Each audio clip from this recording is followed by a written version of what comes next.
Welcome to TechCentric.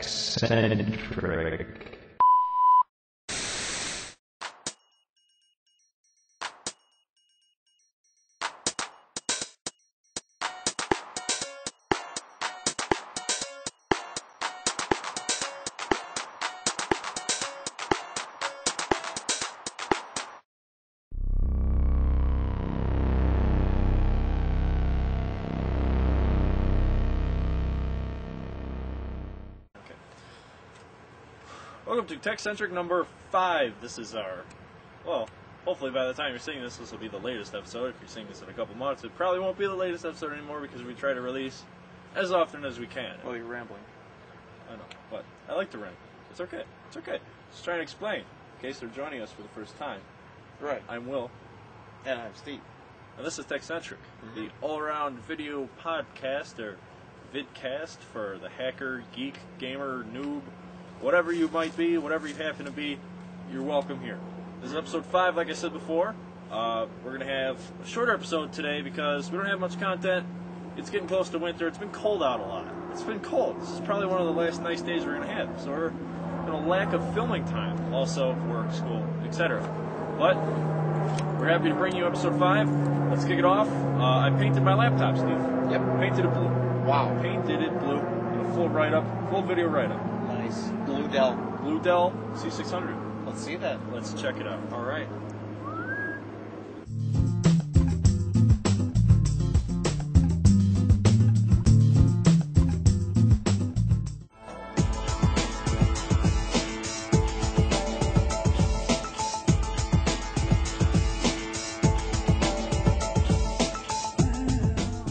Painting your laptop has long since been an intimidating yet attractive solution to making your laptop look a lot better without possibly breaking it and without breaking the bank.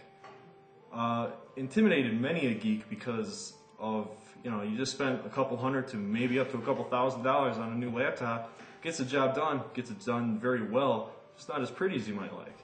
It's actually surprisingly easy to do.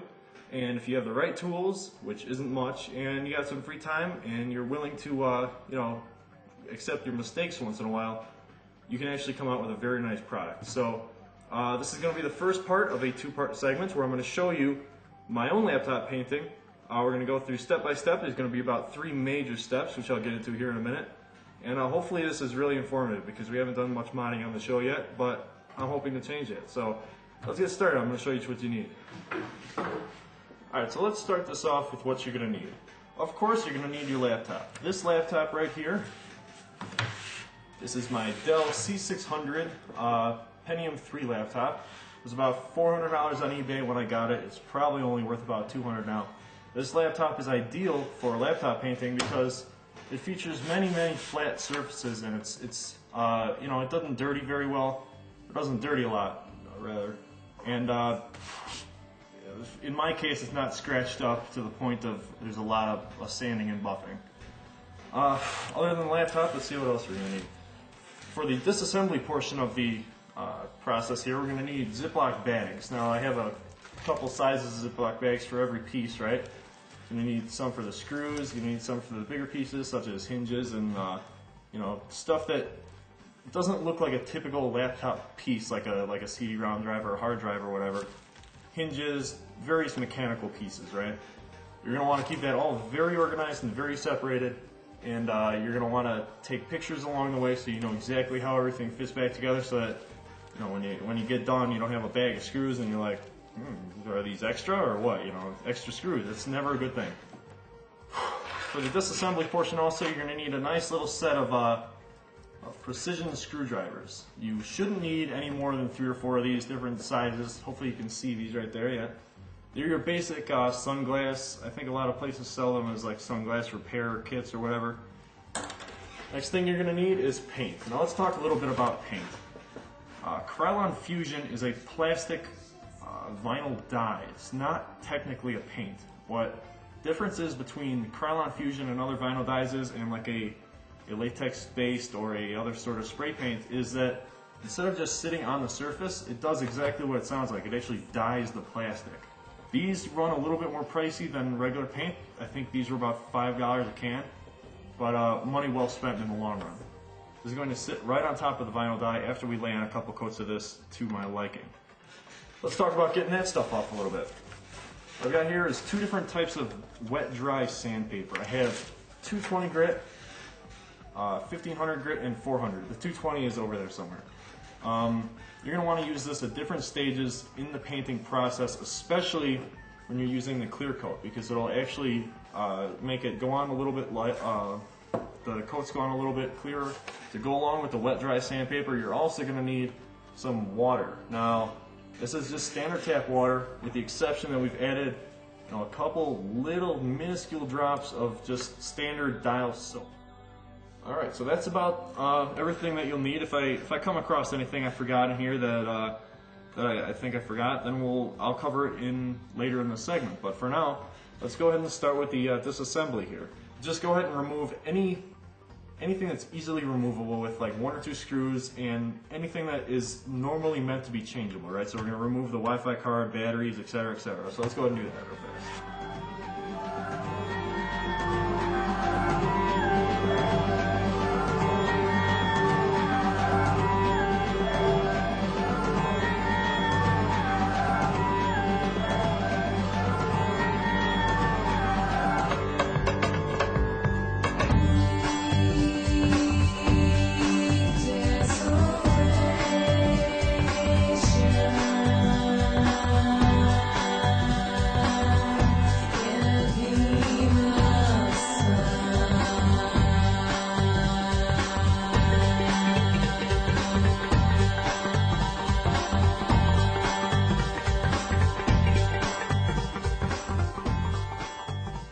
Okay, so at this point we have pretty much everything that we can get off with a couple of screws. All the removable devices are gone. You got some little panels that are easily removable like this. This one fits right up here. That came off easily with no screws or anything. The keyboard screws were probably, I kind of lied, there's a lot of screws for the keyboard, but I had replaced the keyboard before, so I knew kind of how that worked. And pretty much all that's left now, the monitor and basic mechanical things that hold it all together. So I'm going to take off the monitor now. The monitor you got to kind of be careful with. Alright, so the next step is we disassembled most of the computer. We'll get back to that in a minute, but we're going to disassemble the actual screen itself. The next step, which hopefully will go well, is I'm going to try to actually pull off this Dell logo, because I don't want to paint over that. I haven't decided what I want to do with that yet. But anyways, now that we have everything assembled and we're keeping sure to keep everything nice and organized, because remember, that is the key to this whole process going back together. Getting it apart is the easy part, just like landing a plane. You know, taking off and flying is the easy part, getting it back on the ground is the hard part. Same thing with taking apart and painting your laptop, right? You gotta keep everything organized and gotta know exactly where everything is when the time comes to replace it and put it back together and make it a functioning machine again. So anyway, the majority of the disassembly is done. I still have to go through on here and pull off all the plastic on here. I'm still deciding if I'm going to want to paint the bottom yet, because I don't know, the bottom has a lot of little crannies and stuff, but I'm probably going to end up painting it just very roughly. Yeah, so I'm just going to go ahead and tear the rest of this down. It's probably going to be pretty boring, but I'm going to speed it up about 45 times, and it's only going to be a couple seconds. So this has been the first section of this. The next section will be later in this episode, where I'm going to go through some of the basic sanding procedures and show you how to get it prepped for paint.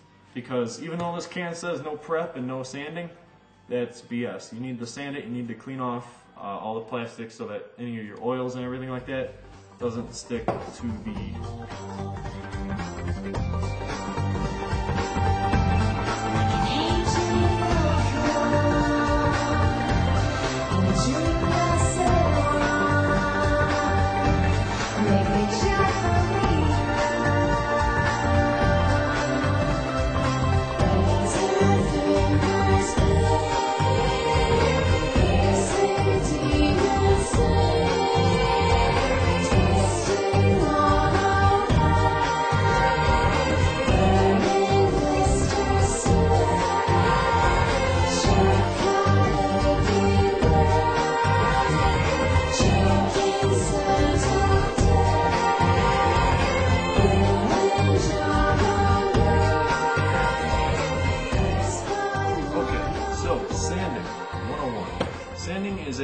often overlooked part of the process of painting any form of laptop or even anything in general.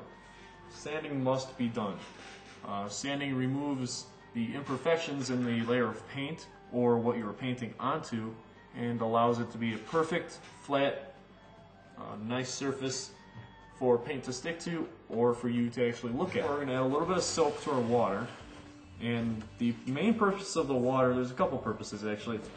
One is to keep it lubricated, because if you see we do this, right, that is it just doesn't look right. It's got it's all white and crappy, and there's stuff on there from, it didn't do as good of a job as it should have. So a little bit of soap helps. The soap is mainly used as a lubricant. You know you've added too much when it starts bubbling a lot. It should not be like a bubble bath. It's just a little bit of soap. Alright, so you're starting to sand the plastic. You want to get a little bit wet, just kind of, the more water the better. You cannot have too much water. Don't worry about the water. You're going to start off sanding in a very just slow, or using almost no force. You're just using the weight of my hand.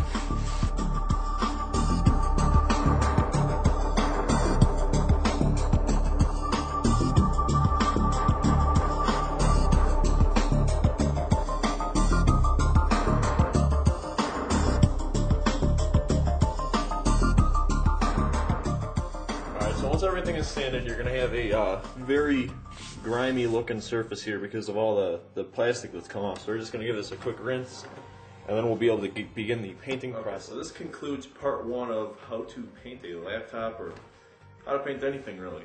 Let's review real fast. Couple rules. You want to keep organized, right?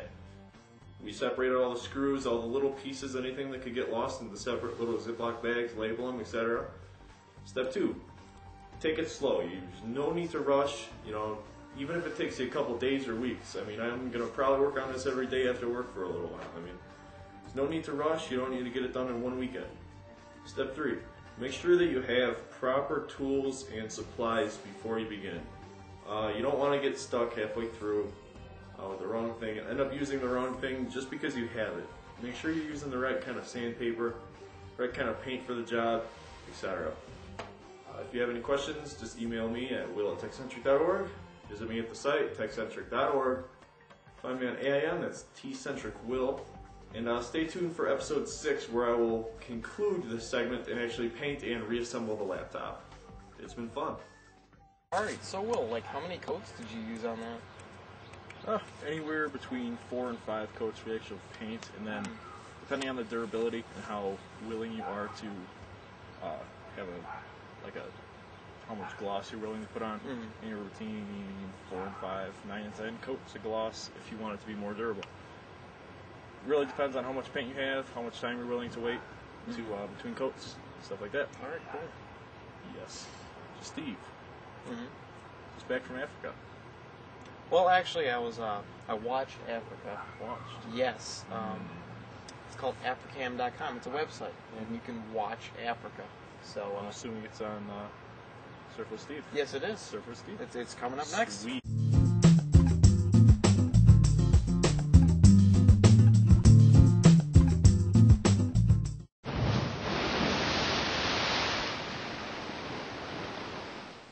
Hello again, and welcome to another segment of Surfing with Steve.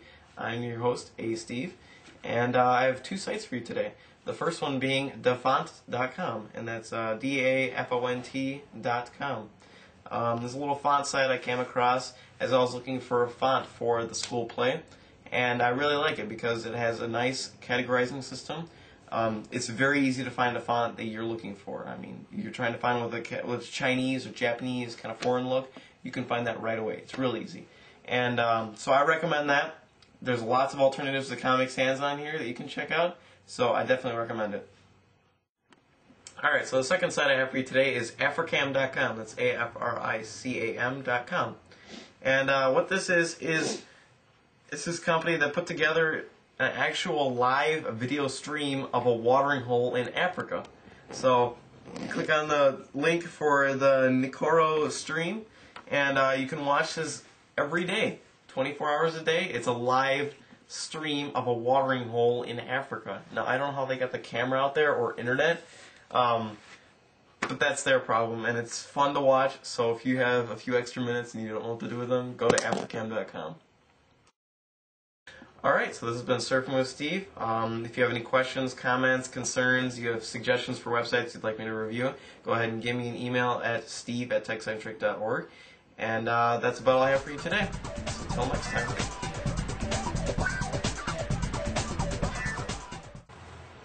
Thefont.com. Mm-hmm. Fonts. Fonts indeed. Fonts and more fonts. Mm-hmm. On a font site, gotta be some variations of Comic Sans. How many variations, how many Comic Sans do they have on that Thefont.com? 0. Just the way it should be. Just the way it should be. Mm-hmm. Sweet. Yes. So I'll have to check that out. I heard that Tabak, he had this drawer and he modded it into his tower. Why? I have no idea. Is it the next segment? It is. Sweet. Yes, it Guess is. we'll find out if there's a reason. Just watch.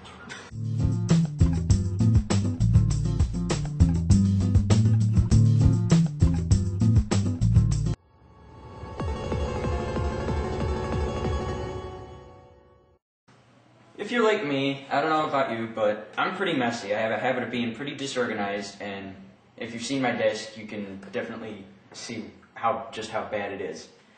So what I've got today is a short little mod that'll help you try and organize yourself a little bit. It's useful if you want to go to LAN parties or if you just want to get some small clutter off your desk. What you're going to need for it is an old CD-ROM drive. I got a few of them laying here. Screwdriver, drive bay cover, some screws, I got them laying over here. Some adhesive you're probably going to want. I'm using tape just for quickness sake of the segment. But you're also going to want a prying tool, PCI stock cover, best thing in the world. You want though, you can use a standard blade screwdriver. Alright, so the first style I got going for you is what I call a compartment style. Basically, we're going to be taking a drive and making a hole in your computer for you to shove small stuff into. What you're going to need for this is your CD-ROM drive. Obviously, you don't need any cabling or stuff. You don't even need the insides. What you want to do is unscrew it. All you want is the metal housing. I've already taken one and done just that. Basically what you want is you want to take anything that's inside there, tray, all the electronics, connectors, I don't care what, don't belong. This is all you want right here, the metal housing, top, sides, bottom. Alright? Depending on who makes your drive and how old it is, it might be easier or harder to take it apart. I really can't go into that. But this is an old Packard Bell drive that was made in 1994. So it was really straightforward, bottom and sides and top were separate. So once you got all that, you're going to want to, depending on if your case has the rack mount brackets where it's all slide in and out, or you screw them in, you're going to want to put those on and slide it in. So mine happens to be rack mount. Haven't figured that out already. So I'm just going to screw this on real fast.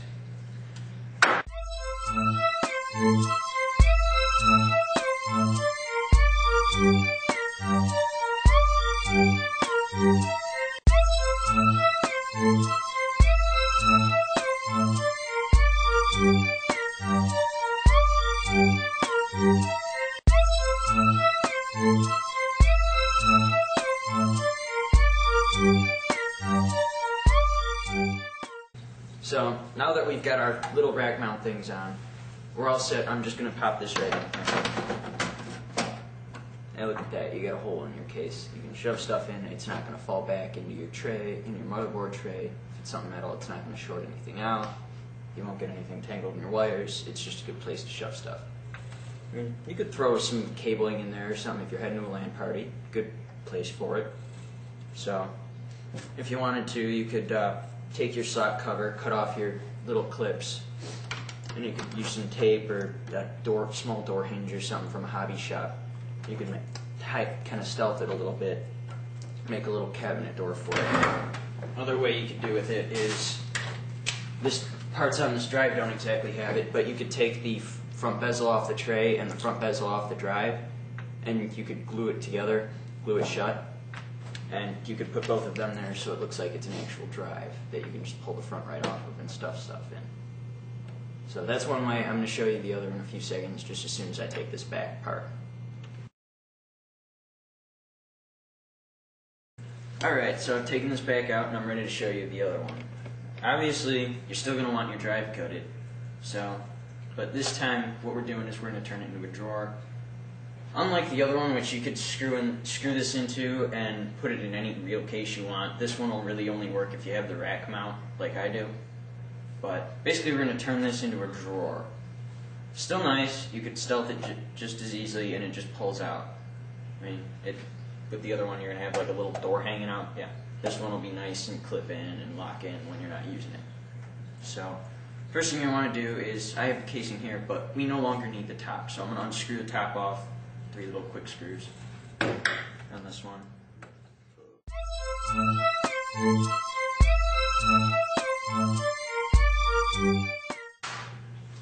Alright, so we got our top off, and we got the basic tray for whatever's left of the drive. This is where your your drive cover is really going to come into play, because you are going to put this right on here. It's going to be like so, and actually let me get the one I pre-mounted.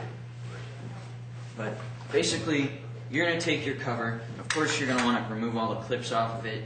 And by now, you should know how to do it if you've ever stealthed a drive. If you've ever stealthed your drive, but cut them off, sand it down if you want to, just to make it look nicer when you pull the drive out. But here's one that's pre-done. I'm just going to tape it for time's sake, but super glue or honestly something better than transparent duct tape would be a better option. But so I'm just going to take this up just to give you a rough idea.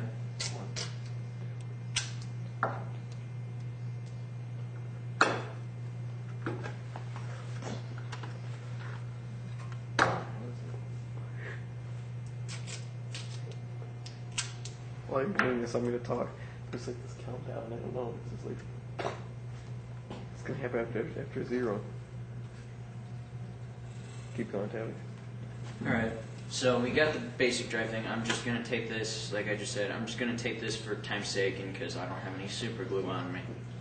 But it's obviously something you're going to want, like I said. Again, you're going to want to put your mounting bracket back on. So, take another second and screw these back on.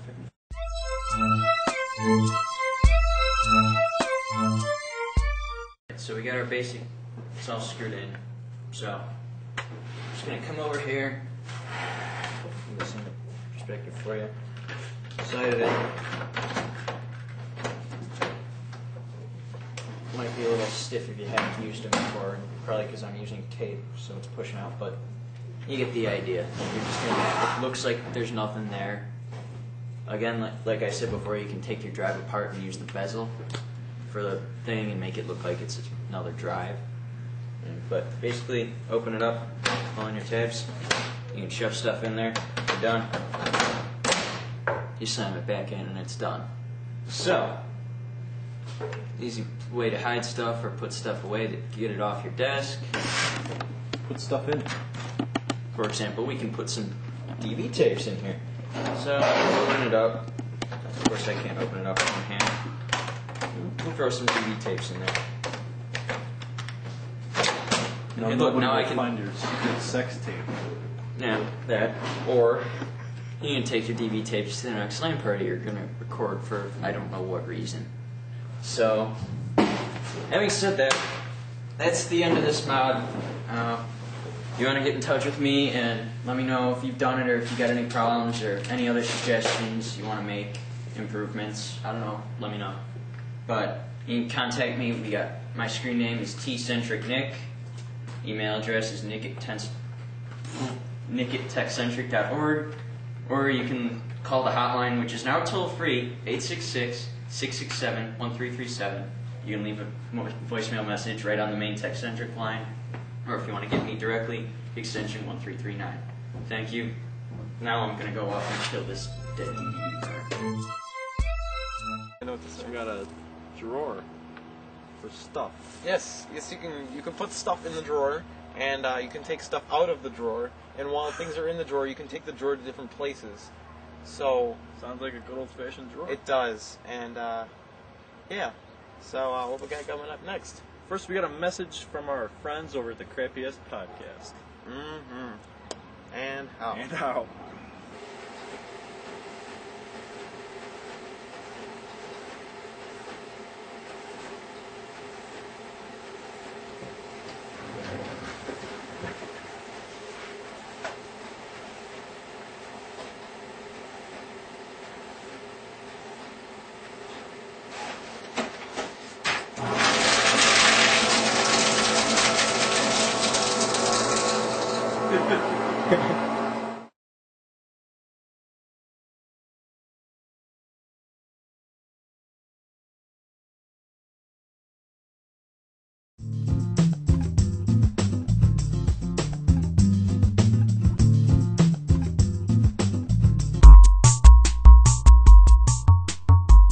Hello everyone, and today I will be showing you two of my favorite freeware programs, ones that I use on a regular basis.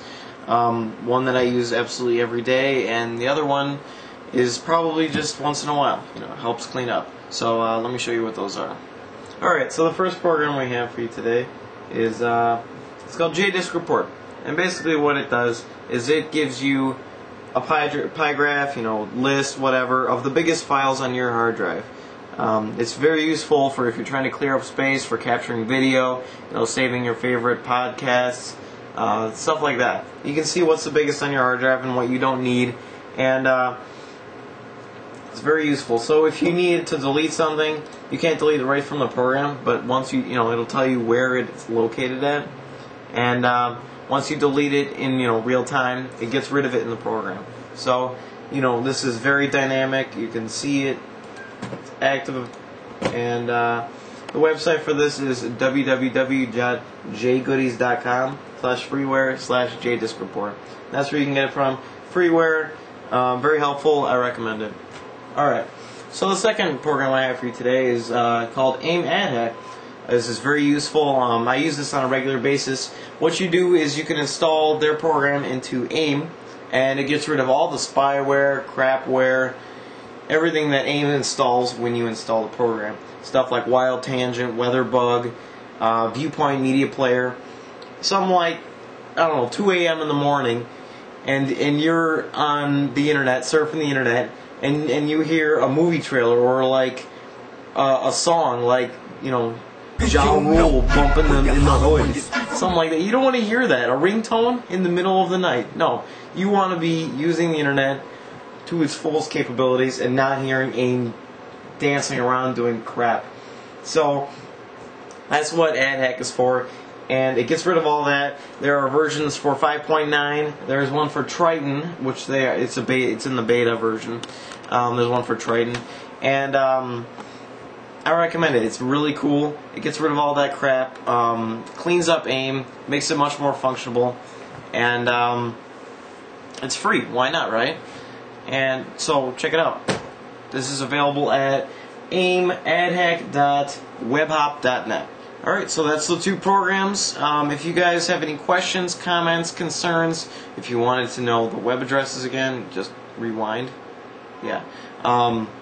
So you can email me at steve@techcentric.org for those. And if you have a program that you'd like me to review, you know, you found some cool freeware, go ahead and give me a ring.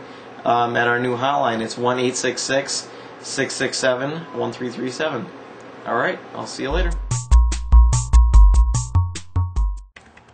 So we were absolutely blown away by that crappy-ass podcast promo. We definitely recommend you check out their podcast. It's really interesting. But so much blowage that we were 30 feet or so away from where we were before. And there's chairs here, and that's good. I like this place better. Chairs are better. Chairs are better. Mm-hmm. Anyway, with that was the last segment of our episode. Mm-hmm. You gonna be doing more apps segments? Hopefully I will. Yes, it seems like it was a pretty good success. So, I mean, So I we'll want to review more apps. What we Freeware. call it? Apps with Steve? Doesn't rhyme like surfing with Steve. Mm. I'll have to come up with another clever name. Mm-hmm. Okay. Anyway, next time. Mm-hmm. As I said, this was one of our shorter episodes. We really just want to kind of get something out there for you guys to watch. It's been a while, again. We apologize for that, but you know how it goes. It's rough. It's really rough. And all the ladies chasing us. Oh, we love your radio podcast. Oh yeah. Right. Well, anyway. So, is there anyone that you'd like to thank? Yeah. Major props over to Infonomicon crew, of course. VinRev crew. It's Infonomicon and VinRev.com. Everybody go check out hack5.org. They're cool. I'm sure you already know about them. Hack5, what's that? Hack5. No. Anyway, everybody over at IRC channel. That's irc.hack5.org, #TechCentric.